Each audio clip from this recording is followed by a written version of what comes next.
sur le niveau de la porte d'Aix et ensuite monte en gradation vers des éléments architecturaux qui sont beaucoup plus hauts dans le quartier reconstruit de la gare Saint-Charles. Au départ, c'était un projet de déménagement de l'École nationale supérieure d'architecture de Marseille, qui était trop à l'étroit dans cette belle école de René Hégère qui est située sur le campus de Lumini. À la fois trop petite et à la fois un vrai désir de retour en ville. Et puis très vite, au-delà du déménagement de cette école, est née l'idée en fait de regrouper l'École nationale d'architecture avec l'École nationale supérieure du paysage et l'Institut d'urbanisme. On a 3 écoles qui relèvent de 3 ministères distincts. Le ministère de la Culture pour les architectes, le ministère de l'Agriculture pour les paysagistes et le ministère de l'Enseignement supérieur et la Recherche pour l'Institut d'urbanisme. Chaque école conserve son identité juridique, ses modes de fonctionnement, son rapport avec ses tutelles, ses financeurs, ses façons d'agréer, d'organiser ses formations. Et le pari est fait que cet espace commun va permettre des frottements dans le respect des technicités, des expertises de chacun. Pour nous, il y a énormément de sens à ce que les différentes disciplines du projet, que ce soit donc l'architecture, l'urbanisme et le paysage, se parlent, qu'il y ait une hybridation, une fertilisation croisée des modes de faire, des modes d'enseignement, de manière à ce que ces métiers véritablement apprennent les uns des autres et que, in fine, sur le terrain, on puisse avoir des projets d'aménagement urbain qui soient véritablement riches de ces 3 perspectives. C'est totalement inédit en France de réunir ces 3 compétences et ces 3 métiers, et ces 3 enseignements dans un même lieu. Dans les fondamentaux qui avaient été posés pour l'IMVT au tout départ, dans une charte, il y avait 3 verbes clés: comprendre, pour projeter, pour agir ou aider à agir. Et donner l'opportunité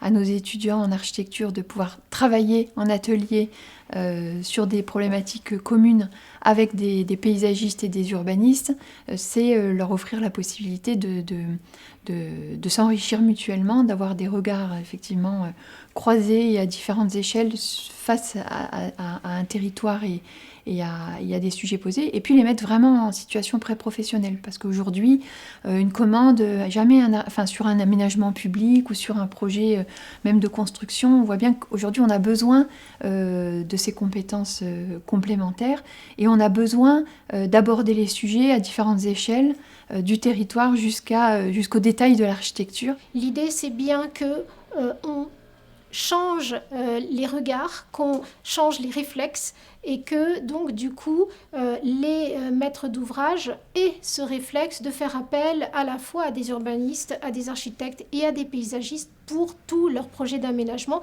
et que ça se retrouve sur le terrain. Cet équipement public IMVT, il est en train d'être construit en ce moment.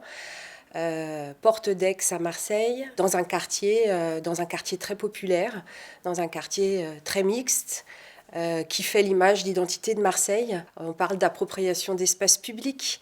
Ça aussi, ça fait partie des objets communs forts entre les paysagistes, les architectes et les urbanistes. Cette question de l'espace public comme lieu où peut se réaliser les frottements de la diversité de tous celles et ceux qui composent la cité. Là, ils vont l'éprouver. Ils vont l'éprouver dans leur quotidien.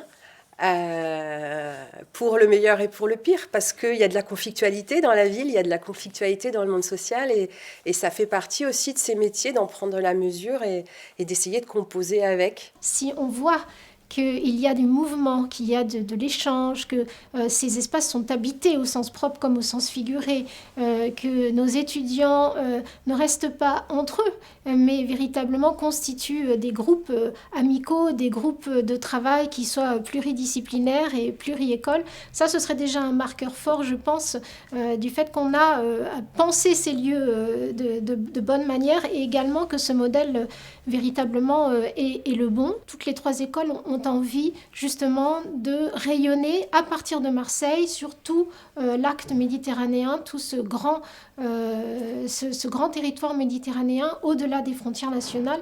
Nous avons des savoir-faire assez exceptionnels et cette vitrine des savoir-faire, c'est l'IMVT qui va l'assurer au bénéfice des compétences auxquelles nous formons toutes ces 3 écoles réunies.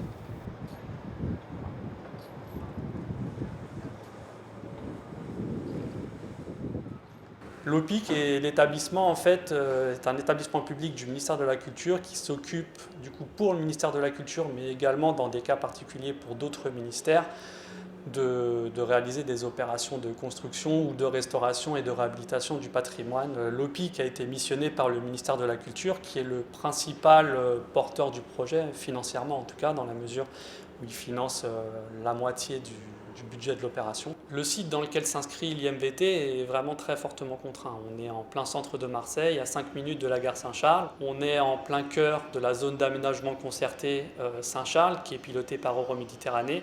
On est en plein cœur de cette ZAC, mais on est également à la toute fin de cette ZAC. La ZAC va s'achever en fait avec le projet de l'IMVT. Donc on est vraiment sur un espace très contraint parce qu'on a peu de place. Et on est sur une topographie également particulière. Et tout ça, ça a été précisé dans le programme, dans la mesure où il fallait que les architectes soient au courant en fait, qu'on est sur un site dont la pente est très importante. Entre la porte d'Aix et la gare Saint-Charles, on a une altimétrie qui est complètement différente. Donc ça doit être intégré au projet. Ça devait être intégré en fait, dans les différents projets architecturaux. Dans le programme, en fait, effectivement, il y avait des objectifs qui ont été listés. Le premier d'entre eux, c'est celui en fait, qu'on a abordé depuis le début, c'est-à-dire d'essayer de fédérer et d'optimiser la coopération qui existait déjà, mais quand même l'optimiser entre les 3 écoles.